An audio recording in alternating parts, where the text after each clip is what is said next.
And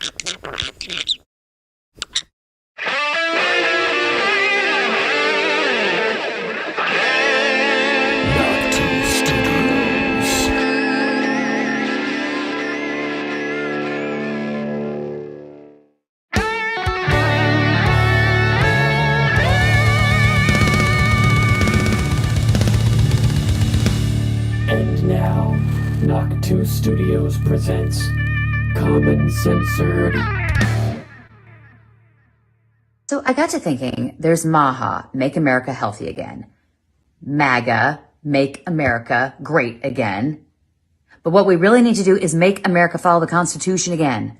Motherfucker.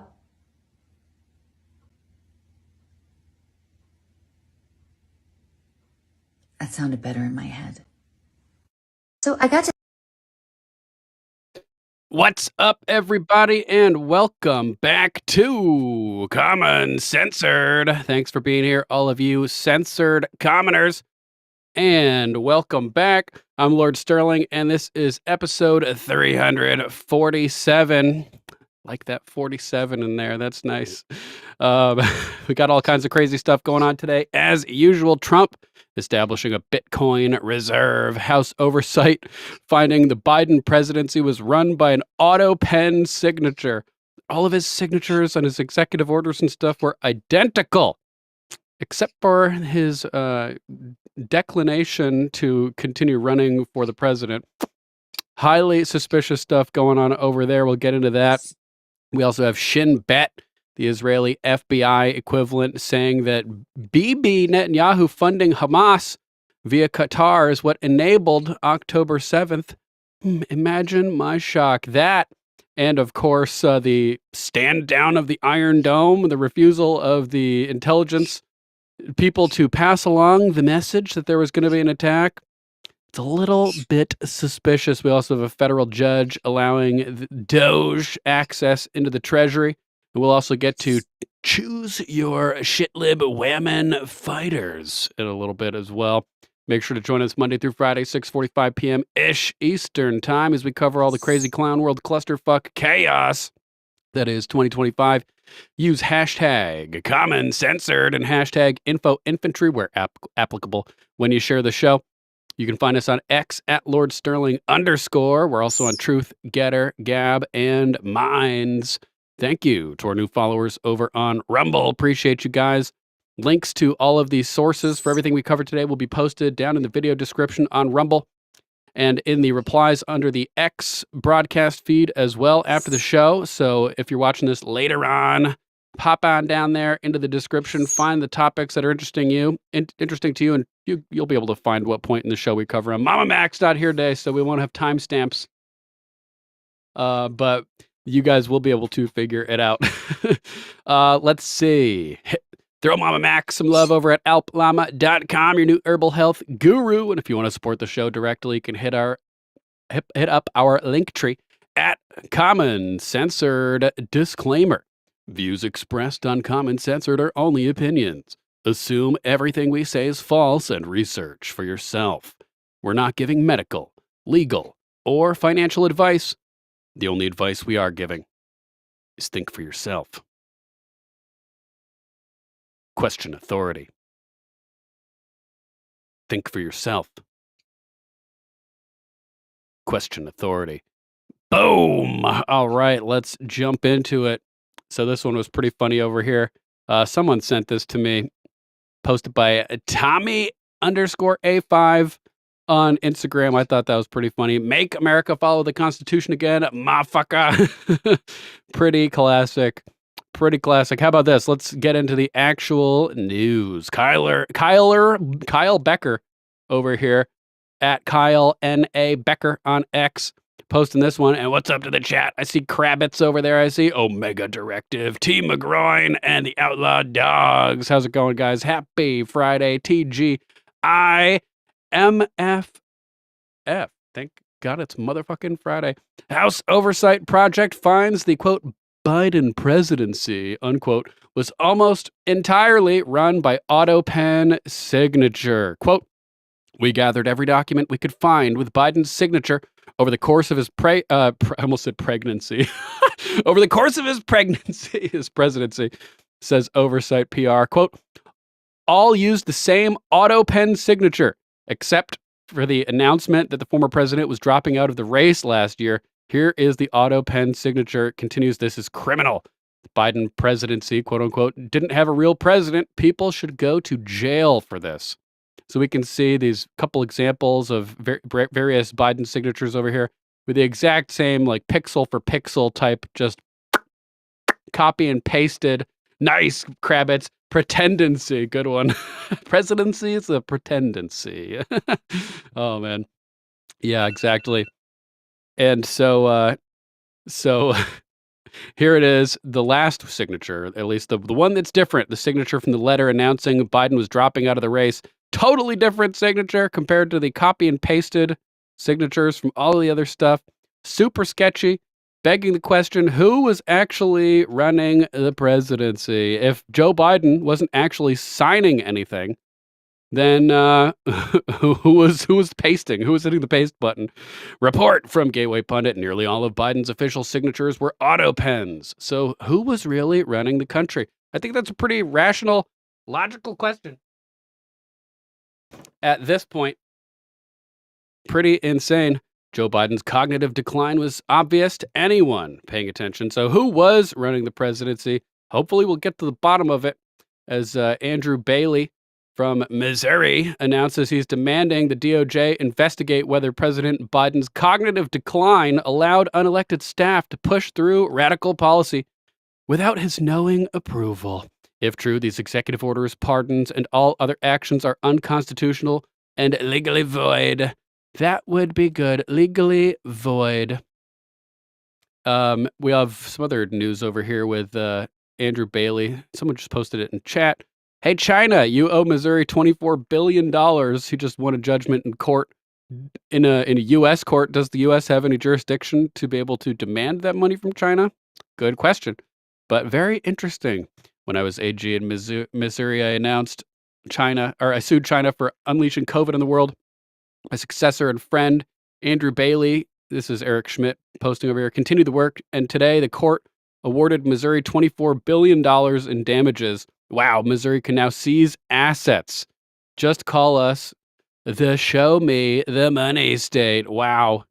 So they're going to be seizing Chinese assets in Missouri. That's awesome. Thanks for that news over in the chat, you intrepid censored commoners. Breaking today, Missouri secured a $24 billion judgment against the Chinese Communist Party in a historic COVID lawsuit. This ruling is 6 times larger than the biggest court judgment in Missouri's history. Missouri is leading the fight. Damn, that's amazing. The lawsuit, first filed by Eric Schmidt, was about justice for every Missourian whose life, business, and livelihood were devastated by China's lies. This is kind of cool. So was Eric Schmidt the previous AG of Missouri or whatever? Either way, it's good to see people cooperating over there. Missouri stood up to fight for our people. The judgment sends a clear message. The CCP is not above the law. Their deception and cover-up cost lives, and they must pay. I intend to collect every dollar, including Chinese domestic assets, wherever we can find them. Fuck yeah, Missouri is leading the fight to hold China accountable, and we won't back down. Nice. That is legendary. How about that? Thanks for sharing that in the chat. Let's see. Who was that? Team McGroin. Good stuff. Yeah, Omega. Loki is begging for attention and airtime and exploration privileges constantly. Cass, what's up, Cass? Tulip. Good to see a Tulip. What's up, everybody? Ed, I see Ed over there too. How's it going, man? So this is pretty cool. Pretty cool stuff over there. Thanks for the tip, T. And this is exciting too. Hopefully we get some real answers as the DOJ hopefully will investigate whether Biden's cognitive decline allowed unelected staff to push through radical policy without his knowing approval, considering that everything that they could find except his his letter dropping out of the 2024 race were all signed by Autopen. Unbelievable. Is it even legal if he doesn't sign it himself? I don't know. What do you think, Jagan McGrine? Good to see you, Jergen. This is crazy. crazy. So here's the letter from Attorney General of Missouri, Andrew Bailey, who's on fire today, apparently. Dear Mr. Horowitz, what is Horowitz still even doing in there? I write to request that you conduct a full investigation into President Biden's mental capacity in his final days in office. By now, Biden's mental decline is famous. Under the 25th Amendment, his inability to make decisions should have meant a succession of power. Instead, it appears staffers and officers of the Biden administration may have exploited Biden's incapacity so they could issue orders without an accountable president of sound mind approving them. That would explain why the Biden administration's orders were aggressively much farther to the left than any previous president. If, in fact, Biden staffers were exploiting his mental decline, those orders are null and void. The states need to know because these orders affect us. For example, the Biden White House purported to vacate the death sentences of several convicted murderers who committed crimes in Missouri. As the Supreme Court recently held, states like Missouri can criminally try individuals under state law, even if they were already prosecuted under federal law. States like Missouri need to know whether to pursue that path or similar paths. Biden was forced to drop out of the 2024 race because of his obvious decline, but his decline was evident even before then. I was saying this in 2019, summer of 2019, when he announced that he was running for president. I remember cruising down the street in California, listening and watching clips and stuff, and like, dude, this guy, he's got dementia. It was even before he was president. It was completely obvious. Continuing, as Speaker of the House Mike Johnson recently reported, Biden did not know what orders he was signing. He's like, remember, I don't remember that. Here, in January 2024, when Johnson asked Biden about a moratorium on energy exports to Europe, Biden informed Johnson that he thought he had merely signed an order authorizing a study on exports. So this dude was signing stuff. He didn't even know what he was signing. What's up, salty muggerfucker, you motherfucker, you muggerfucker, you.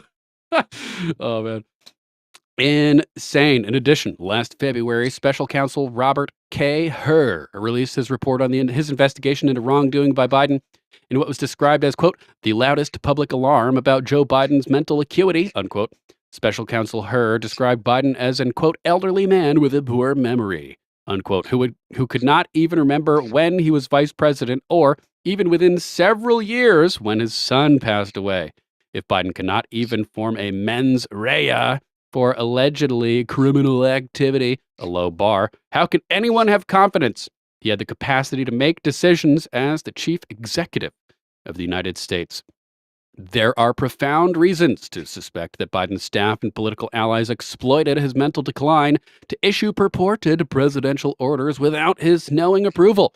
In addition to Speaker Johnson's recounting of Biden completely misunderstanding the energy document he signed, those closest to Biden appear to have worked hard to hide Biden's decline so they could retain influence they would not have otherwise have had. Speaker Johnson, for example, reported that staff and elected officials, including former Vice President Kamala Heels Up Harris and former Senate Majority Leader Chuck Schumer, the lizard person, tried to prevent Johnson from meeting with Biden. Though presidents have always been gatekeepers, in Biden's case, the walls around him were higher and the controls greater, according to Democratic lawmakers, donors, and aides who worked for Biden and other administrations. Staff limited Biden's ability to speak with others and limited the sources of information he consumed.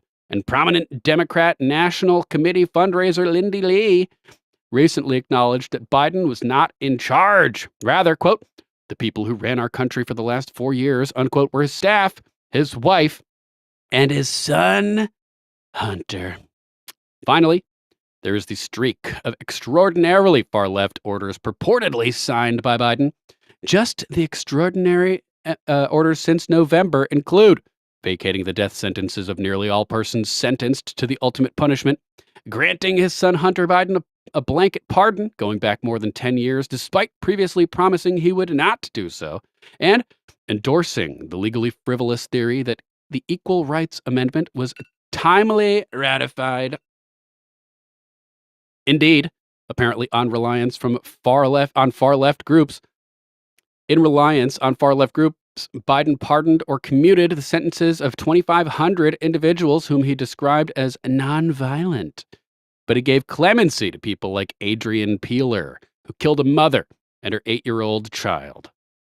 This, plus an ocean of other far-left orders that Biden purportedly issued, but never supported before his mental decline, strongly suggest exploitation by staffers and officials who wanted to promulgate far-left policies without any accountability or democratic legitimacy. It is black-letter law that a document is void ab initio when the person signing it lacks mental capacity. That is why the 25th Amendment authorizes power to pass to the vice president when the president lacks mental capacity. Staffers and the vice president cannot constitutionally evade accountability by laundering far-left orders through a man who does not know what he is signing. In fact, this has been occurring. If in fact this has been occurring, then all those orders are void. I thus ask you to launch an investigation or refer my request to another investigating body to determine which of Biden's purported orders were knowingly issued by a competent president and which were not. Who has been running the country for the last few years? I fear that Mr. Biden, while he held the office of president, did so in name only and was a mere puppet for far-left unelected staffers. The people deserve to know the truth. I call on you to investigate whether it was Biden or others who took executive actions. If it was not Biden, then the people should know that whatever actions he took were void. If you have any questions, please contact my office. Respectfully, Andrew Bailey. I like that. I like that a lot. This is a good vector of attack to undo his garbage. We already have evidence he was mentally incompetent from Robert Hur. Now just take that, apply it across the board, and nullify everything that he did. Gateway Pundit covering it also, saying Missouri Attorney General Bailey demands DOJ investigate if Biden's cognitive decline allowed staffers to make decisions without his knowledge. Poor little creepy Sleepy Joe. You think he had any idea what they were doing, or you think he was just stumbling around the White House like this? Just having no idea that his people were sabotaging him and passing all kinds of crazy stuff. That's probably him sitting there at the Resolute desk as they Autopen all of the executive orders and everything. Insane, man. Insane. So we will be anxiously awaiting the development of this story. Salty motherfucker. Hunter was just repainting the oval. No worries. No worries. Painting it a nice shade of crack white. Or is crack off white? I don't know. I'm not an expert in crack, ladies and gentlemen. Much to your surprise. Most likely. No, obviously. How about this? Next topic from Joe Consorti over here. He says, it's official. We won. The United States now holds 198,109 Bitcoin in its strategic Bitcoin reserve. Also, the quote, digital asset stockpile is separate in this bill. Bitcoin is now distinguished from crypto at the federal level. Wow. So we have Trump creating a strategic Bitcoin reserve. Today we're signing, this is very historic, an executive order establishing a strategic Bitcoin reserve and digital asset stockpile. This is a promise that you made throughout the campaign, and today we're keeping that promise. The reserve will be capitalized with Bitcoin that the federal government already owns, so it won't cost taxpayers a dime. This is like a digital Fort Knox for digital gold. And premature sales of Bitcoin over the past years cost American taxpayers over $17 billion in lost value because we didn't have a long-term strategy. Right. Now we do. So. And this is something you believe in fully? 100%, yeah. Okay. And the whole community believes in it. Very good. And I made the promise, right? Absolutely.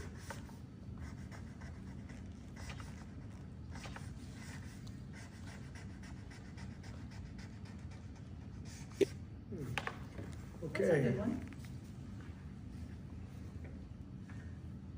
Today we're signing.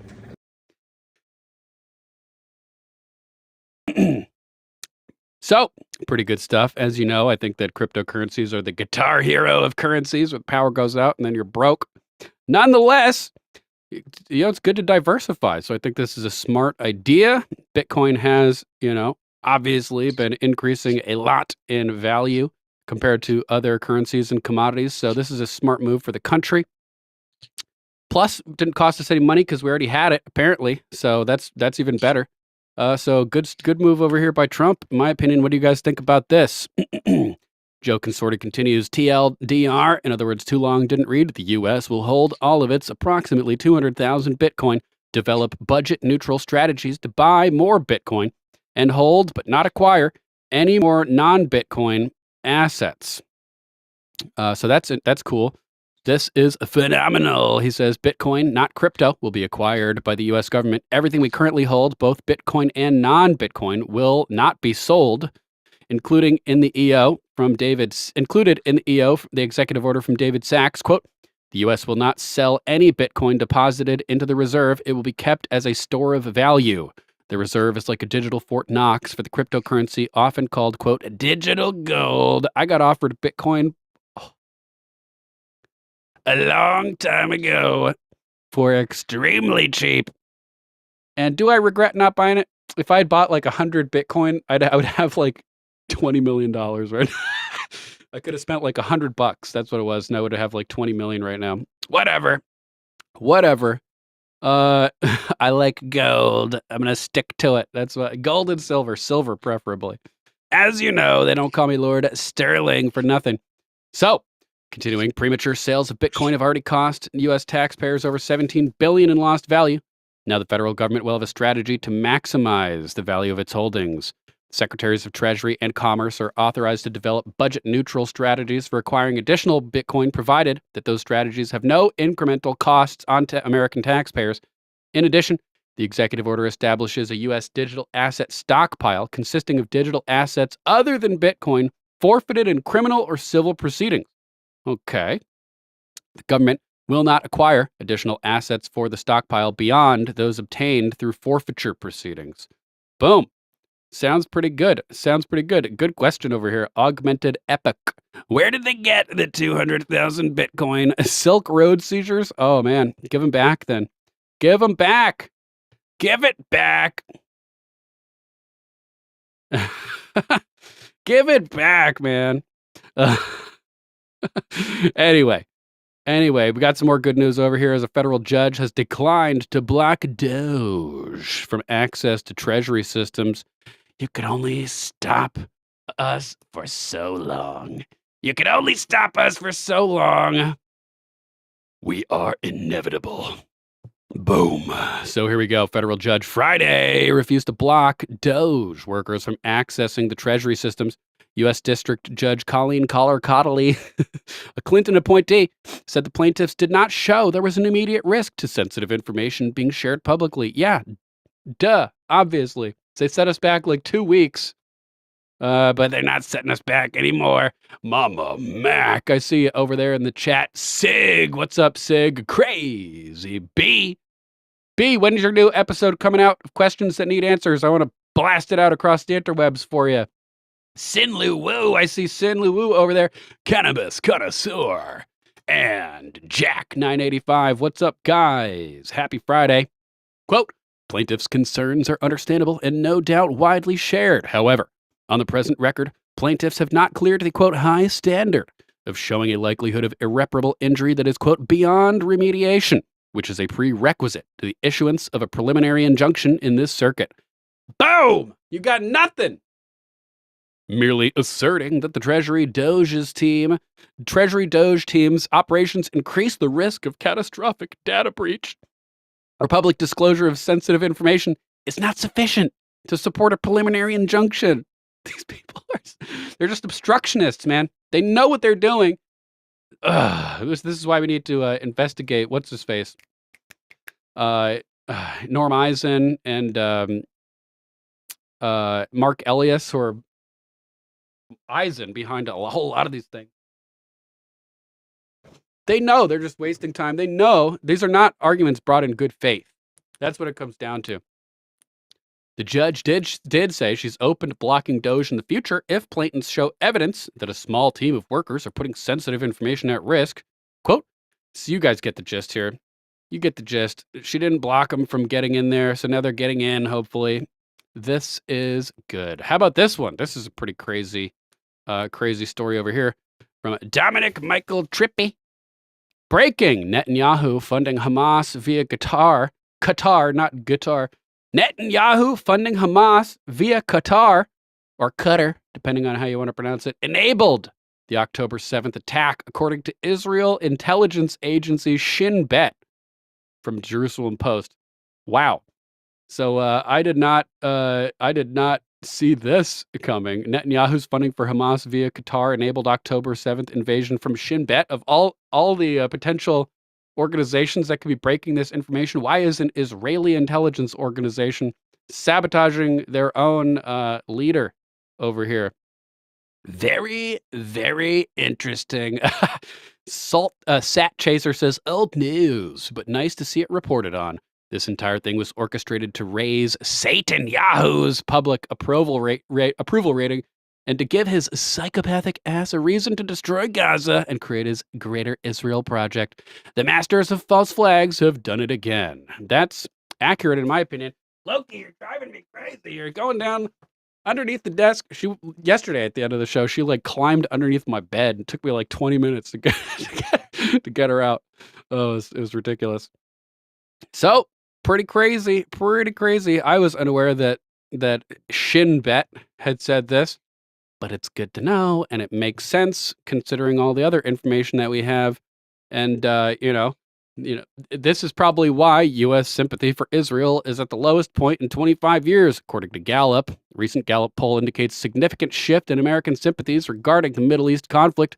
Support for Israel has dropped to its lowest level in over 25 years, with only 46% of Americans sympathizing more with Israel compared to 33% with Palestine. Among Democrats, the shift is even more pronounced, with 59% sympathizing with Palestinians and only 21% with Israelis. This change reflects a growing divide between public opinion and the policies of some American leaders. Next, let's try to get it to the lowest approval rating in the past 100 years. Let's do that next. So here's Glenn Greenwald talking about the Gallup survey. Support for Israel among Americans is at its lowest level in more than 25 years of polling history on this question. Less than half of Americans now support Israel, with support for Palestinians increasing, largely due to Biden's funding of Israel's war, and just every American president's funding of Israel's wars. Less than half in the U.S. now sympathetic toward Israelis. And you can see support for Israelis, support for Palestinians declining and rising over there. So that's interesting. This next post from Daniel McAdams. If saying, quote, Israel can fund its own wars is how low the bar is for being excluded from any job in politics, then America really is bought and paid for by a foreign lobby. I really don't think this is the, quote, win that the Israel lobby thinks it is. Every time they pull this crap, thousands of people wake up. Chris Menahan posting, the Israel lobby is trying to cancel Pentagon Deputy Press Secretary Kingsley Wilson because she said Israel should fight its own wars. Pentagon Deputy Press Secretary Kingsley Wilson is a prolific purveyor of anti-Semitic conspiracy theories. Oh, that's what they always say, isn't it? The second you don't want to fund the operations, or the second you call out any bullshit, it's just anti-Semitic. So she repeatedly opposed sending U.S. military aid to Israel during its war, so you gotta fire her. Israel can fight their own wars, she wrote. Oh, she praised the AFD party? Ooh. Oh, man. Crazy, man. Crazy stuff. So they want to fire this chick just for having an opinion. Mabel, good to see you, Mabel. Trying to split time between here and Lady Hamilton. 07 to you as well. Enjoy Lady H's broadcast. I blasted it out across the internets, the webs as well. Let's jump over to a clip from PBD next with Andrew Tate. biggest scam in history? Andrew Tate's explosive World War II theory challenges the narrative. The reason they fear nationalism when white people get banded together is because they apply it to World War II. They say, well, white nationalists do what Hitler did because he was a white nationalist. So they say that when white people get together and are nationalistic, it's like the Nazis. When other people get together and they're nationalistic, it's not. Is this actually true? Is this the largest psyop in history? I mean, World War II has had such a profound effect on our culture up until this point now. You know, World War II is the basis for all good and bad in the entire world. If I say to you, name the worst person in history, you'll probably say Hitler. You won't say Stalin, who killed more, because he was on our team. Or Mao. Or Mao, who killed more. Why was Stalin on our team? Killed like 10 times as many people as Hitler, if you believe the numbers in the narrative. Now, I'm not sitting here sticking up for Hitler. I'm just saying that World War II has shaped the modern world, and they use it as an emotional trigger to prevent white people from sticking up for themselves. Guess what I saw in the car on the way here? A terror attack in Germany, a car attack. You see it? Yep, this morning. A Muslim ran over a bunch of white people in Germany this morning. But the white people in Germany can't band together to fight against it because then they are what? Racist. Nazis. Yep. Nazis. Yep, for sure. So they use World War II. Let me ask you guys a question. If they use World War II to subvert white nationalism to the point of extinction, wouldn't it be truly treasonous if the story of World War II wasn't even true?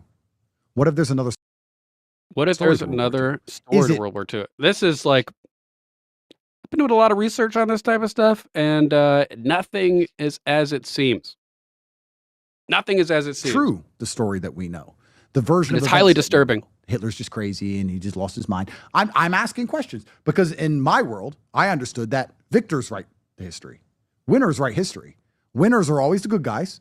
Loser was always the bad guy. Loser had no point of view at all. The winner had all the right thing and they were doing all the right things. So I'm just asking you, if this war is what's shaping the modern world and it is bringing on the ideology which is going to lead to the extinction of the white race, isn't it important we find out if the story we're told is even true? Yes, it's time to re-examine it in depth and detail. Let me apply this to modern time. If you listen to the media and the story, they tell you Putin's crazy. Putin's nuts and he's lost his mind and he has no point of view at all and he has no... And the same thing with Trump. Trump's racist. Trump is a maniac. Same thing. If Trump lost in 50 years, all that would remain would be the mainstream news articles, because everything we say would be purged off the internet. So then people in the future would only get the one-sided shitlib take of lies about the whole situation. You think that's never happened before? No reason to invade Ukraine. There's no possible reason. If you research, you'll understand he actually has a pretty good argument. I'm not saying he's perfect. I'm saying that he has his beliefs. We have our beliefs, some right, some wrong. There's no such thing as black and white. There are different varying shades of gray in every single conflict. But the Hitler story, the World War II story, is black-white, because that's how the winners want to write it. And that's how it always goes when the war is over. And the story of Russia-Ukraine is black-white. Ukraine's innocent, we're innocent, Russia's nuts. But if you actually analyze things and understand them really, you'll see it's not that way. So this is a very interesting thought experiment. And that's what I'm doing before the media attacks me. I'm not advocating for anything. I'm not saying anything. This is not advocating for anything except the truth. The truth is the only thing that's important. I don't care how many feelings it hurts. I don't care if it shatters people's worldviews. The truth is what's important. So we got to get to the bottom of the truth, especially when anything you say, they say Holocaust. Anything you say, they say Nazi. We got to figure out if that's, what's the truth in this whole situation. A thought experiment. If one particular ideology is shaping society to the point where an entire race will go extinct, shouldn't we... Good call, good call. Barbreed saying there's his story, history, and the whole story. I prefer the whole story. That's right. Hoot hollow as well. He who wins writes the history. And of course, you have to paint the people you defeated as being pure evil. Otherwise, your violence against them wouldn't be justified. So you got to listen to both sides. You got to listen to all the information available and then come to a logical conclusion. That's the problem with the left, is that they only look at a very small little echo chamber version, area of the full spectrum of media. And they come to these dumbass conclusions being pushed by the mainstream, the mainstream propaganda, corporate controlled cartel mechanism. So it's the same thing. We need full spectrum information analysis and to employ logic, critical thinking, and reasoning instead of just going on emotions. Understand that period of history intimately. Yes or no? Shouldn't we understand that period of history intimately? Yes or no? I would argue yes. And if that's the case, perhaps when we understand it better, perhaps white people might save themselves. Perhaps. I got a question, Andrew. When you were talking about, the UK, and I mean, we do so many stories that, and you even mentioned that it's fallen. When it comes to the was it the Pakistani rape gangs? Yep. The Pakistani rape gangs that are doing their thing. In Germany, I remember we reported on this. A bunch of guys raped that 15-year-old girl in the park, and then the girl that went after the attacker on WhatsApp or Instagram, whatever, they went and they put her in jail. And then Keir Starmer and all these guys, it's as if this group is protected. They're covering it up and they don't want it to come to light. Why would they hide the fact that these guys were Pakistani? Why are they putting in jail the girl that's going after the guy, the Muslim guy that raped the girl, and not the guy? Then they walk out of jail. So this is the problem, right? Because you actually lost World War II over there in Europe. What they're afraid of is they're afraid of racism and of nationalism and highlighting the problems amongst a certain demographic and subgroup because they feel like it's going to build resentment, and it will. Mm-hmm. So their solution, and it will build resentment, and I'm not saying that resentment's wrong. It's quite rightful resentment. So their solution is, let's try and hide the problem. But I would argue that one of the key elements, one of the key backbones to a multicultural society is at least fair treatment under the law. Mm-hmm. How can you expect all these different types of people to live together if they're not treated fairly under the law? How does Dubai survive? Dubai's 80% immigration from people from all around the world, all different colors. Why does everyone get along? Why does everyone go there? Fair treatment under the law. It's a harsh law, but we're all treated the same, right? So in the UK, now we have a double problem. You have the problem of the natural resentment for the results of actions of people who don't share British values, on top of a double standard in the law they're using to try and hide the issue. This is a time bomb. This is a time bomb. That's why they're doing it. Because they're scared of white nationalism, and they're scared of that because of the World War II story they've told. That's what they're scared of. White people are being replaced in real time. And to lighten the mood a bit, my friend. It seems to be an orchestrated takeover and overthrow of Western civilization. The Great Replacement seems to be real, in my opinion, as you can see by the numbers. Group is as diverse as possible, which means we have the best racist jokes ever. Because it's black guys, white. That's hilarious, his friend group. Super diverse, which means we have the best racist jokes. That's how you know you're really friends, when you can do that type of shit. As diverse as possible, which means we have the best racist jokes ever. Because it's black guys, white guys, an Algerian guy. True friendship is racism, and we're all. True friendship is racism. Hilarious. Purple haze, smoking rose. Purple haze, all in my veins. What's up, purple haze? Welcome to the chat. If you could look there, if you could look there, if you could look there, if you could look there, you would see Hendrix all over the place in this studio here. It is. You're actually not wrong. I have another kid, and they're like, "Yeah, you're black," and we all make fun of each other. It's fun, right? Over there. But it's also very interesting. There are key ideological differences that we're not allowed to address or talk about, which are extremely important for a society. Like the average white family, I would argue, has a different approach towards their financial stability and their emotional investment towards children than third worlders. I would argue that point. You can call me racist, you can attack me all you want. Third worlders will have kids and just have kids. They won't sit and go, can I afford this kid? Can I put this kid through private school? Do I have a college fund? Is it responsible to have a kid now? If you just grab third worlders from anywhere, doesn't matter if they're black, brown, white, wherever. If you get third worlders from anywhere, they just have kids.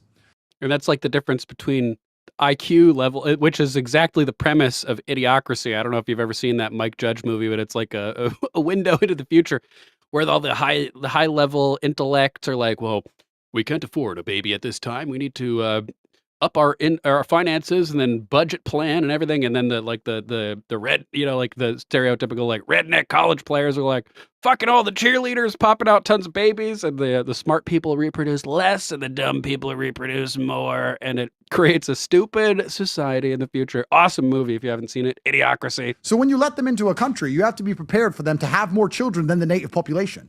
It would be responsible for a leader of any nation to sit down and say, no matter how many of them we let in, they will outbreed the natives.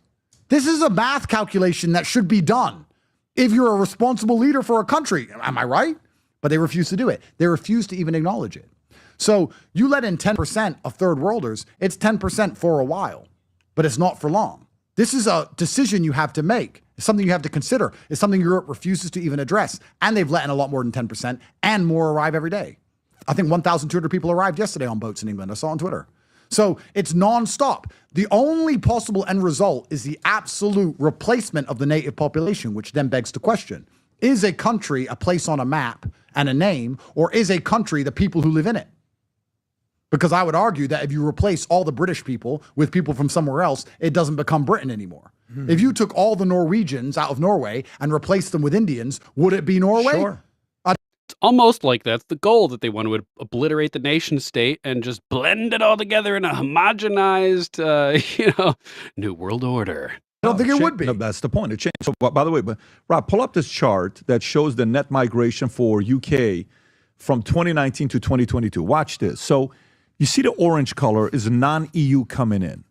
The green color at the top is EU coming in. Treason. Watch this stat. You see the non-EU people coming in, flat, great. EU goes up, and then look what happens 2020, 2021, 2022, 2023. The amount of people coming in every year from non-EU. So they're letting anybody else come in. Now, It's a takeover, have you man. ever seen Dominik Tarczynski from Poland? Yes. He is being interviewed, and he's being asked about why Poland has the lowest rape, lowest crime, lowest unemployment. And here's his answer, Rob. Can you play this clip? How many refugees has Poland taken? Not one. 0. And you're proud of that? If you are asking me, if you're asking me about Muslims illegal immigration, none, not even one will come to Poland. Not even one if it's illegal. We took over 2 million Ukrainians who are working, who are peaceful in Poland. We will not receive even one Muslim because this is what we promised. But I asked This not quota about system illegal failed. immigrants. I asked about refugees. And Jean-Claude Juncker, the Commission President, says that you're racist. You sound proud of the fact that you haven't taken. You want to have a country? You're racist. You think the international banks are manipulating money to siphon wealth and power out of all countries to prop themselves up as a centralized dominating factor in the entire planet? You're anti-Semitic. It's insane. They can't actually combat the arguments. Any refugees? Of course, because this is what our people are expecting from our government. That's number one. This is why our government was elected. But this is why Poland is so safe. This is the reason why we had not even one terrorist attack. Look at the streets in Poland. And we can be called populists, nationalists, racists. I don't care. I care about my family and about my country. Rob, you can pause. Boom. Boom. Purple Haze Smoking Rose. Happy to give you a shout out. I've seen you around hanging out on other shows, so it's good to see you here. Hopefully I'm not scaring you away with this topic. But like Andrew Tate said, history is told by the victor. And when you see it happening now in live time with the controlled corporate media cartel just dumping out fake headlines, it becomes necessary for people to revisionists to rise up to the occasion and to reevaluate and reanalyze and report their findings. And so here's a little clip from a priest talking about revisionists and the World War II situation.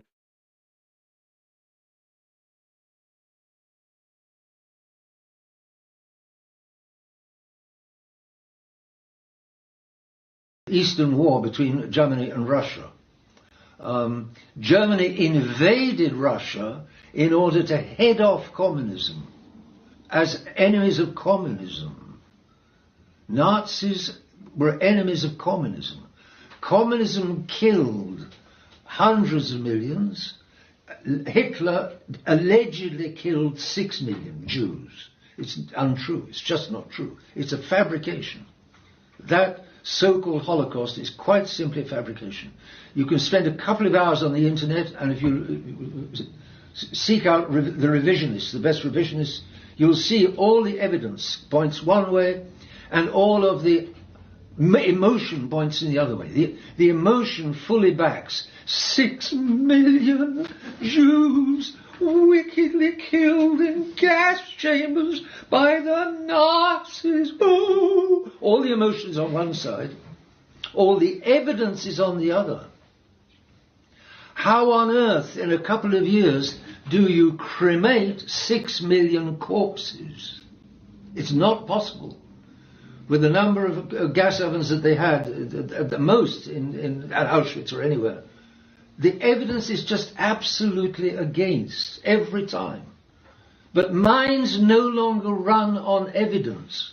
People's minds today are gone. They watch soap operas and TV. It's all emotion, emotion, emotion. And then the Holocaust is true. Or it seems truth is then defined by emotion. What makes me feel chocolate is true. What makes me feel uncomfortable because it goes against what I think is not necessarily true or untrue. What does truth depend on? It depends on the evidence. Who still today has minds that run on evidence? Not many. People's minds, people don't think. They don't want to think, and quite honestly, they're incapable of thinking. And guess what? Their education today is made so that they won't think.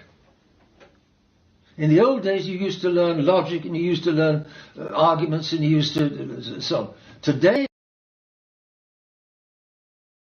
So go for it. Islam is not an excuse to break border laws. I don't know why some Muslims seem to believe it is. That's why Islam has such a terrible name. You can't say I'm a Muslim, so let me in. I don't have to obey border laws. I don't think that Islam is an excuse to disobey the laws of a country. I don't think it's an excuse to disobey border laws, because it's not an excuse to disobey the border laws in Dubai or Qatar or Bahrain or all these other Islamic nations. You think you can rock up to the border of an Islamic nation and say, well, I'm Muslim, so just let me in, I ain't got a passport? I don't think so. I would argue that some of the strictest border controls ever are in that region, which is why they have such a problem trying to relocate refugees and these kind of things.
But I want to know what actually happened and how what actually happened is being used or not being used to affect things that are going on right now. So I think that's super important that we get to the bottom of that, because it's all still super relevant. Let's jump into the next topic, which is a little bit disturbing. Is a naked woman disrupts Southwest flight to Phoenix. What? March 6th, 2025. Southwest Airlines flight from Houston's Hobby Airport to Phoenix was forced to return to the gate after a female passenger reportedly stripped naked, walked down the aisle screaming and demanded to leave the aircraft. The incident caused significant disruption, and the woman was subsequently removed from the plane for medical evaluation. No charges were filed. Let's take a look at this. A female, I think they're saying astronaut as a pejorative in this case, forces Southwest flight to return to gate after running naked up and down the aisle for 25 minutes. The woman stripped naked during a Southwest flight from Houston to Phoenix on Monday, paraded around the plane for 25 minutes before authorities intervened. Houston police detained her for medical eval. Unclear if charges will be filed. Here is the video. Wait.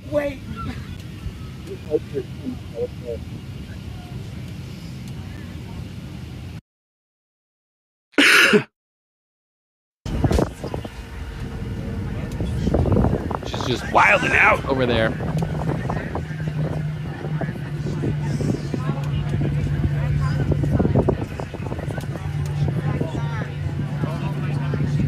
Tripping out hard, Cass.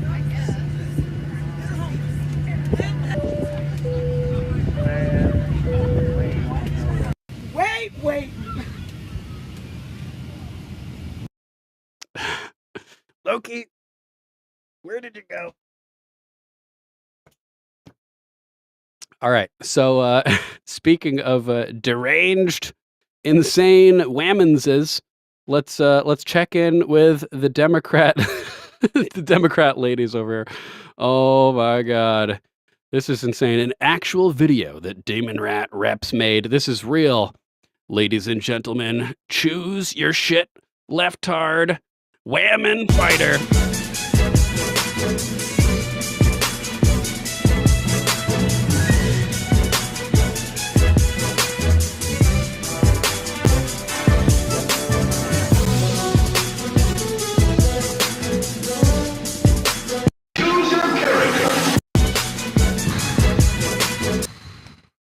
Woof. Woof, woof, woof. All right, this is really bad. They're standing on both legs, jumping up and down on both legs. You don't do that. You go leg to leg, so you're always in contact with the ground and you can move at any point in time. Look at her just bouncing up and down like a I don't even know. What bounces up and down?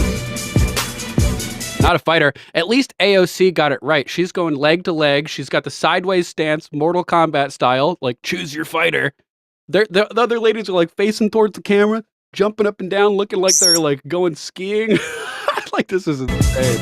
This is insane. Ah! Look, what the hell is that? What is that? That is not a fighting stance. That is a jerking two guys off while bouncing on somebody's lap stance. Come on. Oh my God, dude. This is so embarrassing. What the hell is that? What is that, Judy Chu?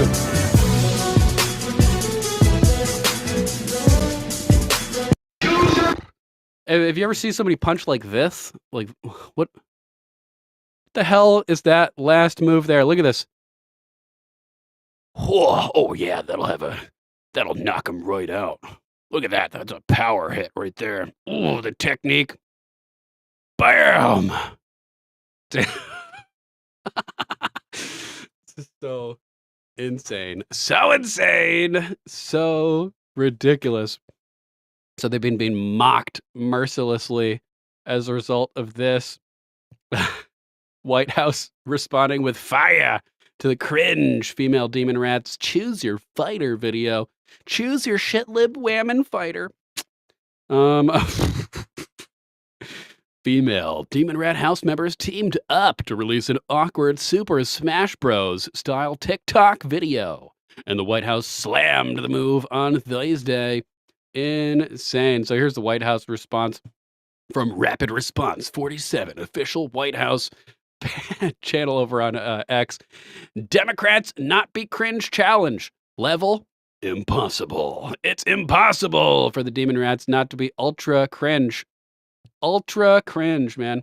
Throw them out on the street. That's right, T. That's right, T. Toss them out.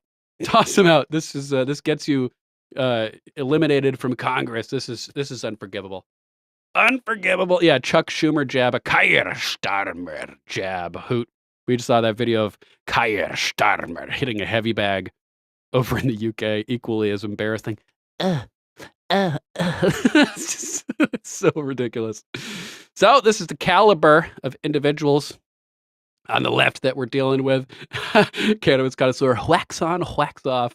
That one lady definitely knows about the wax off, for sure. But let's do a palate cleanser with a real woman. A real woman.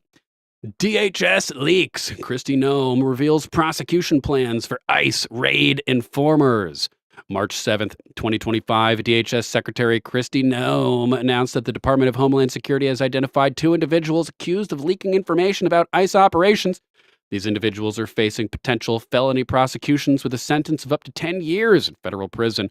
The department intends to pursue justice rigorously, emphasizing the endangerment of law enforcement officers due to these leaks. Bada bing, bada boom. Benny Johnson reporting. DHS Secretary Kristi Noem announces 2 alleged leakers in the DHS have been caught exposing ICE raids and are facing prosecution. Let's listen to Kristi Noem talk about it. Everyone, I wanted to give you a quick update. We have identified 2 leakers of information here at the Department of Homeland Security who have been telling individuals about our operations and putting law enforcement lives in jeopardy. We plan to prosecute these 2 individuals and hold them accountable for what they've done. And we're going to continue to do all that we can to keep America safe. Boom. Lock them up. Throw away the key, putting American ICE workers in danger by leaking these plans so that the criminals will be prepared with weapons locked and loaded when our guys show up. Hoot hello, probably be a bad time to piss her off. Yep. Salty mugger fugger. All I heard was gnome and vigorous. Dirk, smoke show. T, are they going after Fox News in St. Louis, I'm guessing, posting the ICE reporting online? They should. They definitely should. Kristi Noem saying, we have identified the criminal leakers within DHS and are preparing to refer these perps to the Justice Department for felony prosecutions. They can face up 10 years and they'll find and root out all leakers. They'll face prison time and we will get justice for the American public. Finally, putting these lawbreakers in their places. How about this one? Whoa, Hampton Dellinger, the ultimate yuppie name, tries to manipulate the appeals court after ending the legal battle with Trump, but the DOJ isn't having it. Basically, he backed down, canceled his ending his legal battle, so he's leaving. But now he's trying to prevent them from being able to actually issue a judgment. Thursday, Hamster Dillinger proceeded to file a letter with the appeals court saying he ended his legal battle. Since he ended his legal battle, the appeal is moot. So he's trying to just shut down the appeal, basically, so that they won't be able to issue a judgment and it won't set a precedent for Trump having the right to fire people in similar positions. But the court is like, nah, bruh.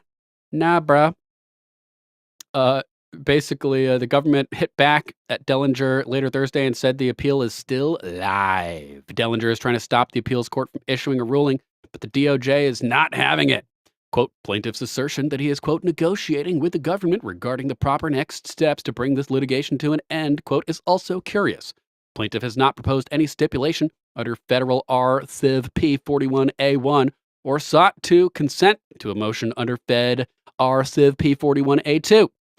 Plaintiff has communicated that he would, quote, take no position on a motion to vacate the underlying judgment. That only confirms that this appeal is not moot, the DOJ wrote. Again, the appeal will become moot only if and when the permanent injunction from which it arises is dissolved and plaintiff's complaint is dismissed with prejudice, a result that plaintiff so far has made no effort to effectuate. The DOJ accused Hampton Dellinger of attempting to, quote, prevent the issuance of an opinion from the appeals court, trying to prevent precedent from being set. That's right, Jack, just another left-hearted scammer. Yep. So he's trying to screw with them, and they're like, nah, we're not having it. It's not moot. It's still going, and we will hopefully issue a precedent-setting ruling so that they won't be able to intervene with this type of stuff in the future, and Trump can fire and hire whoever he wants. How about this one? Far-left New York Times pushes wild claim that Elon Musk and little Marco Rubio had a, quote, knockdown, drag-out fight in a White House cabinet meeting. And Trump reportedly intervened on Marco Rubio's behalf. I somehow doubt this. Oh, man. Elon Musk is about 6'2". Marco Rubio, 5'9", 5'10", depending on how you, who you listen to about his height. And I don't know, as somebody who's 6'1" and who has had reason before to pummel somebody much smaller than me, big people, bigger people, it's not cool to beat up on smaller people. I was taught don't beat up on smaller people, basically. So I imagine that Elon probably wouldn't want to smush Little Mirko, because it wouldn't look good for Elon. So I highly doubt this is accurate. We have an update. President Trump has fired back at the corporate media's latest smear campaign against his administration and MAGA. Trump dismissed the report as fake news, stating unequivocally that no clash ever occurred. So hilarious, man.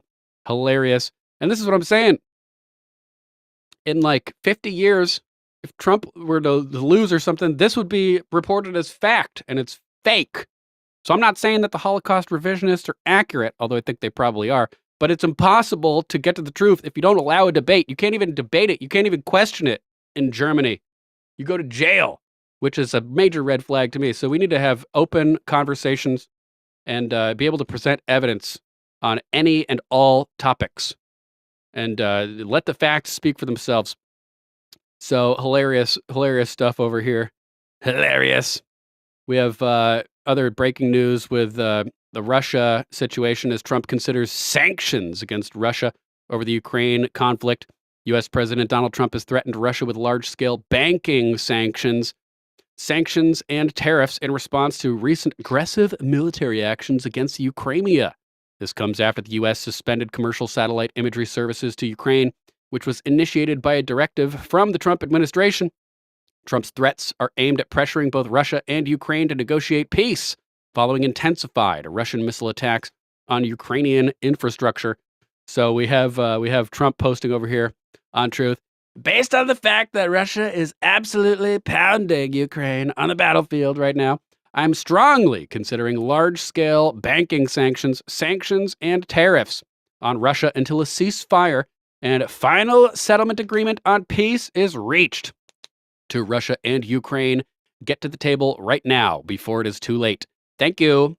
So, probably pretty smart, creating the impression that he's equally behaving, and trying to negotiate with both parties, not favoring one. Hopefully it has some positive results. We got to end this conflict immediatamente. Immediatamente. So he issued this whole threat over here. And now we have further developments as Putin is ready to discuss a truce with Ukraine after Trump threatens Russia with large-scale banking sanctions and tariffs. Good stuff. Seems like it's hopefully working thus far. Russian President Vladimir Hitler Putin is reportedly ready for a truce with Ukraine after President Trump threatened to sanction Russia. President Trump on Friday morning threatened Russia with, quote, large-scale banking sanctions and tariffs until Vladimir Putin reached a ceasefire and final settlement on peace with Ukraine. Vladimir Putin is willing to open the conversation towards a final peace settlement with Ukraine, according to Bloomberg, who reported, quote, Russia is willing to discuss a temporary truce in Ukraine provided there is progress toward a final peace settlement, according to people familiar with the matter in Moscow. And of course, Russia wouldn't even have had to go even harder on Ukraine if NATO wasn't surrounding Ukraine and saying that they're going to continue doing all of the horrible stuff that they've been doing over there, and still funding them and everything like that. And you know what I'm saying. Got a little bit distracted by the comments over there. Thanks, Sin Luwu, for posting that link. I'll jump into that next. In the first signal of a positive response from President Vladimir Putin to U.S. counterpart Donald Trump's call for a ceasefire, the offer was convened at last month's talks in Saudi Arabia between top Russian and American officials, the people said, asking not to be identified, discussing internal policy. Boom. So hopefully it works. Hopefully we can get both sides to the table and actually, get some positive results. Here's what Cindy posted. President Trump just slammed a fake news NBC reporter for claiming there was a clash between Elon Musk and Marco Rubio during a cabinet meeting. Looks like we have a video of his verbal response. This is good. Awesome. Thanks. Clashes eventually between Secretary Rubio and Secretary. No clash. I was there. You're just a troublemaker. And you're not supposed to be asking that question because we're talking about the World Cup. Elon gets along great with Marco, and they're both doing a fantastic job. There is no clash. Mr. President, bottom line. Who are you with? NBC. Oh, no wonder. That's enough. NBC. Who has more authority? No wonder. Any other questions Just about the ignore World Trump. Cup? Oh, man. So funny. So funny. Thanks, City. I'll add that to the show notes too so people can have that link and spread it around if they want. Let's see what we got next over here.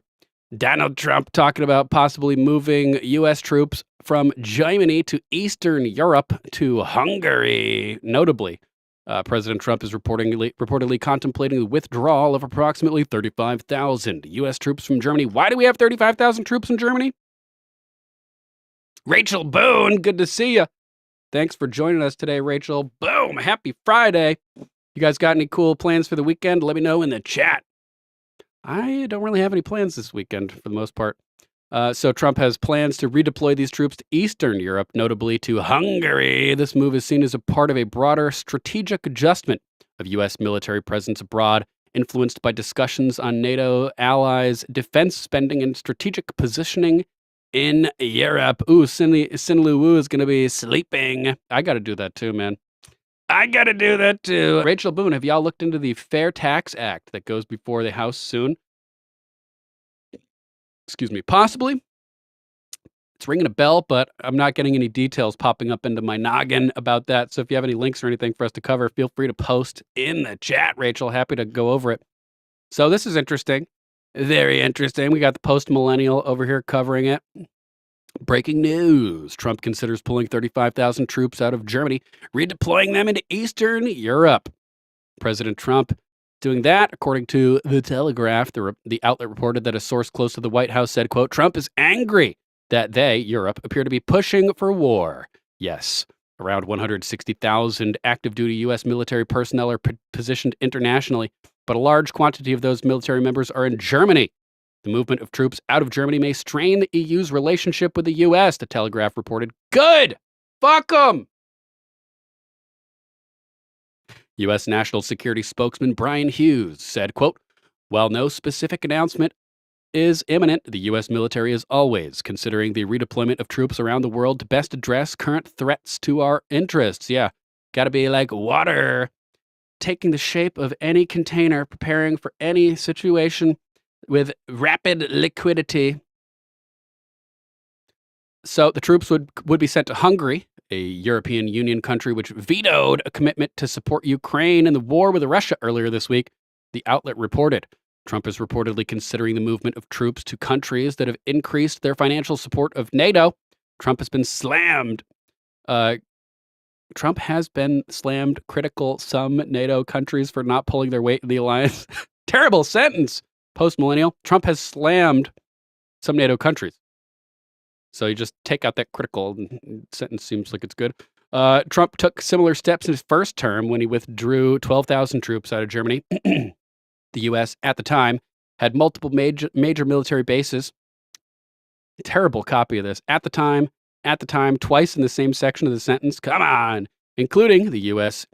European Command Headquarters, Ramstein Air Base. The move was later reversed by former President Sleepy Creepy Joe. That's right, Dirk. They got used to U.S. troops spending all their pay there, just like Canada got used to taking advantage of us economically. But those days are over. On Thursday, Trump told reporters at the White House, quote, when I came to NATO, when I first had my first meeting, I noticed that people weren't paying their bills at all. And I said I should wait until my second meeting, and I did. And I brought that up, and I said, if you don't want to pay your bills, we're not going to participate. We're not going to protect you. Boom.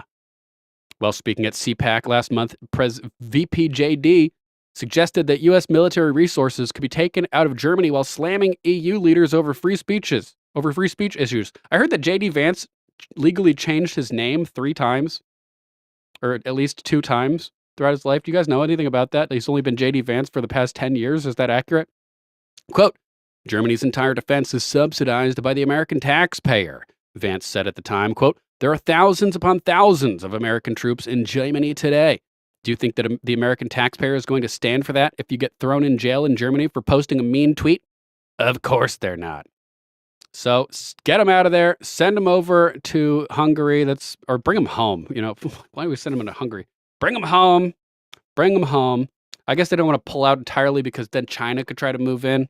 And it's a little bit complex, but, you know, it sucks, man. I just want to bring the troops home, Ron Paul style. guard our own country, guard our own border. We also have an update on the cause of death, or causes of death, I guess it should be, for Gene Hackman and his wife.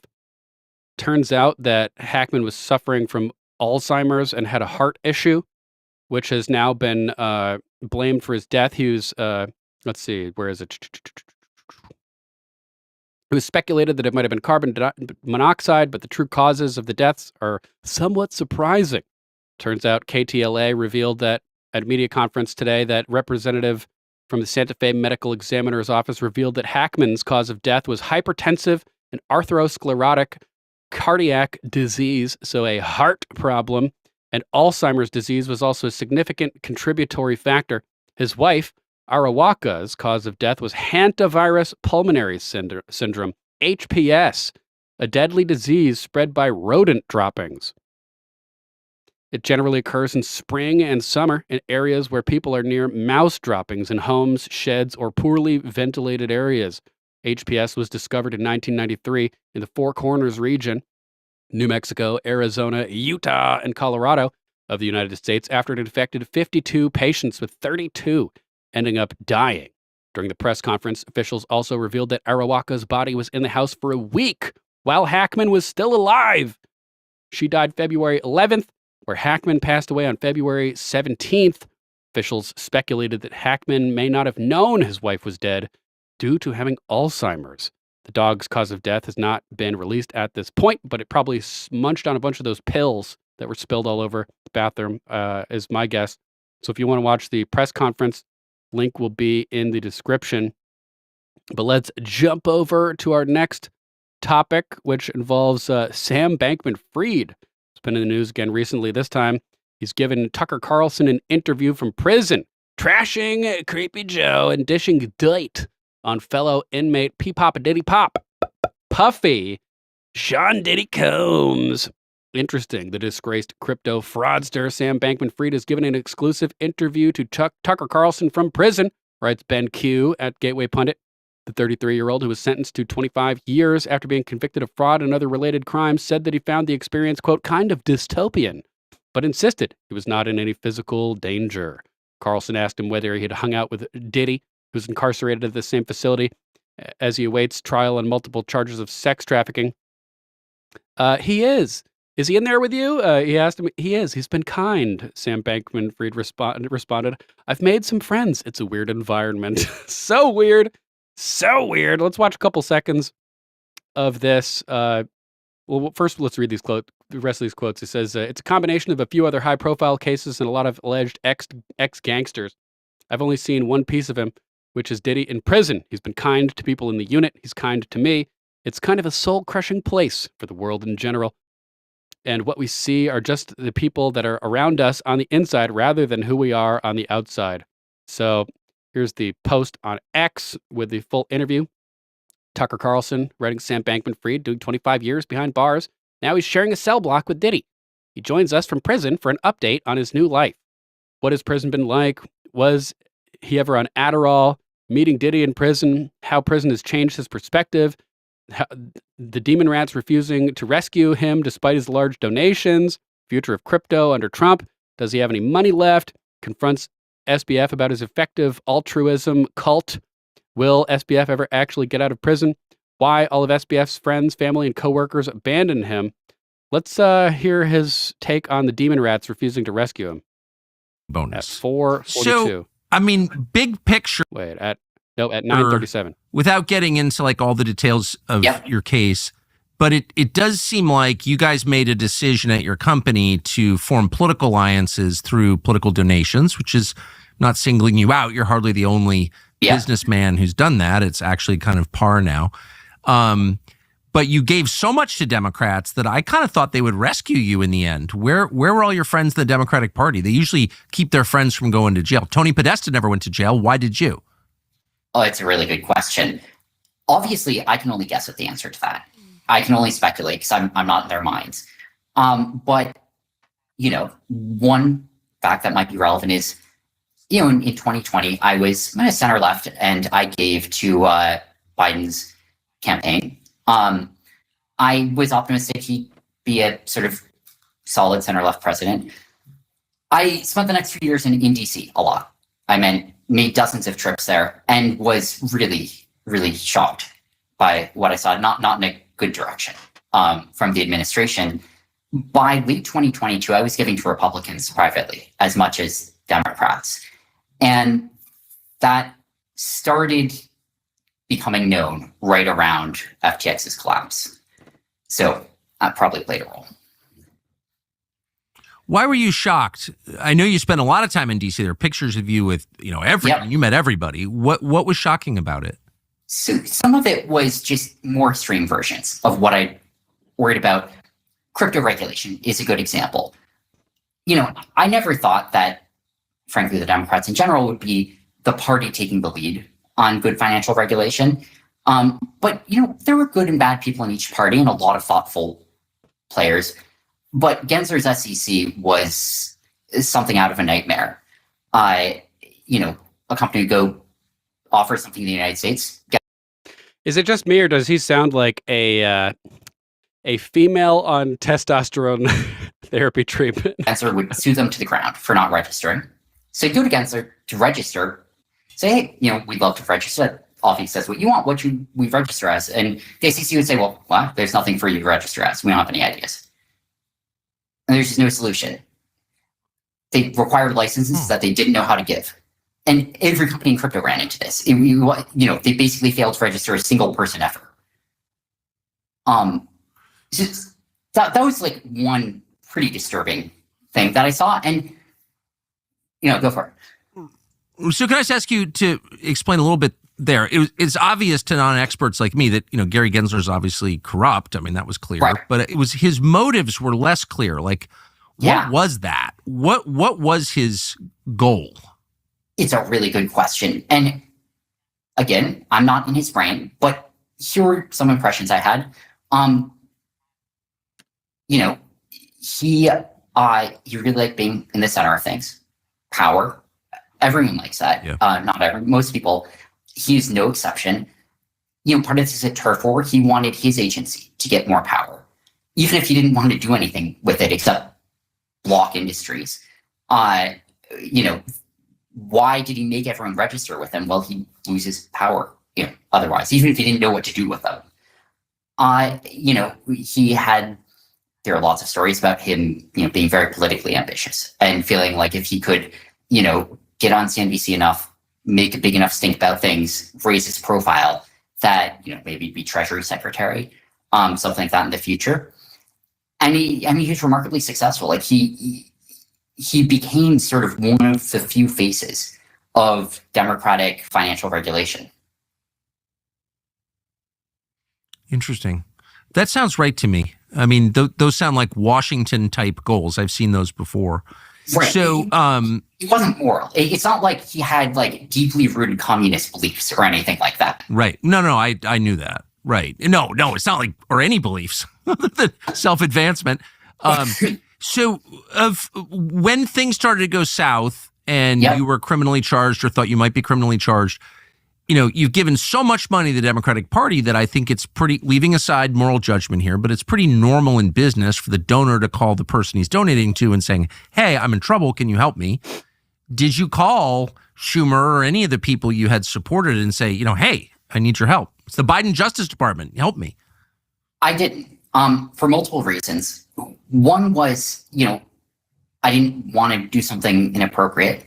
A second was that many parts of it very quickly made their positions known and were running away as quickly as they could.